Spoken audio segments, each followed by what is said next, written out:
அடுத்து நடிகர் சாம் sir.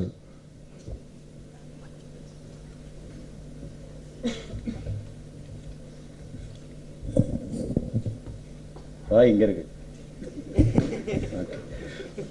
I welcome you all. Really, it gives me a great pleasure. And அவ்வளோதான் English வருது, இதுக்கு மேலே வரல.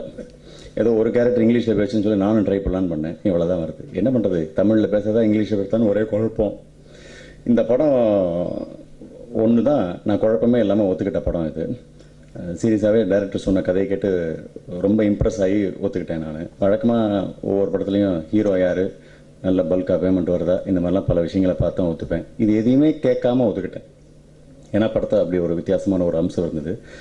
டைரக்டரை கேட்ட மாதிரி என்னையும் ஹார்மோன்னா என்ன டிஎன்ஏன்னு தெரிஞ்சு நடிச்சியா இல்லை தெரியாமல் நடிச்சான்னு கேட்காதீங்க. இப்போவே எனக்கு ஏதோ கண்ணாப்பினான்னு ஹார்மோன்ஸ் வந்து மயக்க வர மாதிரி இருக்குது.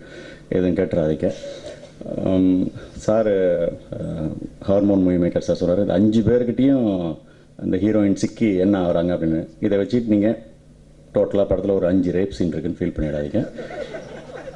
லவ் பண்ணுறோம், யாருக்கு பிக்கப் ஆச்சு யாருக்கு பேக்கப் ஆச்சு அப்படிங்கிறது தான் கதை. ஸோ ரொம்ப சந்தோஷமாக நடித்த படம் அப்படின்னு சொல்லலாம். டைரக்டருக்கு ஏதோ சவுத் ஆஃப்ரிக்கா போகும்போது இந்த டிஎன்ஏ சம்மந்தமாக ஏதோ ஒரு விஷயத்த ஒரு சயின்டிஸ்ட் சொல்ல இதை அடித்தளமாக வச்சு பண்ணலாமே ஒரு படம் சொன்னேன். ஒரு அறிவியல் காதல் கதை. அறிவியல்னோடனே அறிவியல் சயின்ஸ் மேக்ஸ்னு எதை யாராவது படுக்க போட்டு ஆப்ரேஷன் பண்ணுற மாதிரிலாம் நினச்சிடாதீங்க. முகேஷ்னு ஒன்று அது மாதிரிலாம் இருக்காது. அந்த படம் கன்ஃபார்மாக ஒரு அட்டகாசமான ஒரு காதல் படமாக இருக்கும். ஃபுல் பேக்கேஜ், நல்ல சென்டிமெண்ட்ஸ், காமெடி, நல்ல பாட்டு எல்லாம் நிறைந்த ஒரு அருமையான படம் இது. இந்த படத்தில் எனக்கு இப்போ இந்த நீங்கள் பார்த்த சீன்ஸ் வந்து 10 நாள் எடுத்ததாக அவர் சொன்னார். இந்த மாதிரி நிறையா சுவாரஸ்யமான அம்சங்கள் இந்த படத்தில் வச்சுருக்காரு டைரக்டர். ஏற்கனவே அட்வர்டைஸ்மெண்ட்லாம் எடுத்திருக்கிற டைரக்டர்னால ஃப்ரேம் பை ஃப்ரேம் படம் ஃபுல்லாக ஒரு அட்வர்டைஸ்மெண்ட் படத்துக்கு உண்டான தரத்தோட அவ்வளோ மெனக்கட்டு இந்த படத்தை எடுத்துக்கிறாரு. எத்தனை சோதனைகள் வந்ததுன்னு அவரோட இருக்கும்போது எனக்கு தெரிஞ்சுது. ஆக்சுவலாக இந்த படத்தை எப்போ ரிலீஸ் பண்ணதில்ல, அவரோட குழந்தை ஒன்று, 2வது குழந்தை ஒன்று இருக்குது, அது வளர்ந்துருச்சு. அவர் மனசில் இந்த படம் கருவாக இருக்கும்போது மேடத்தோட வயிற்றில் கருவாக இருந்தது. குழந்தை வளர்ந்துருச்சு, வெளியில் வந்துருச்சு, படம் இன்னும் வெளியில் வரல, அதுக்கான முயற்சிகள் இருக்கார். கண்டிப்பாக இந்த படம் வந்து ஒரு வித்தியாசமான படமாக இருக்கும்.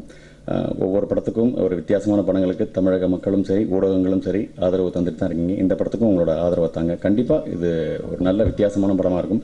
படம் பார்த்துட்டு வெளியில் வர அத்தனை பேரும் இந்த படத்தில் இருக்கிற 5 குணாதிசயங்களில் நம்ம எந்த மாதிரி குணாதிசயம் அப்படின்றத யோசித்தாலே டைரக்டருக்கு பெரிய சக்ஸஸ் அப்படின்னு நான் சொல்லுவேன்.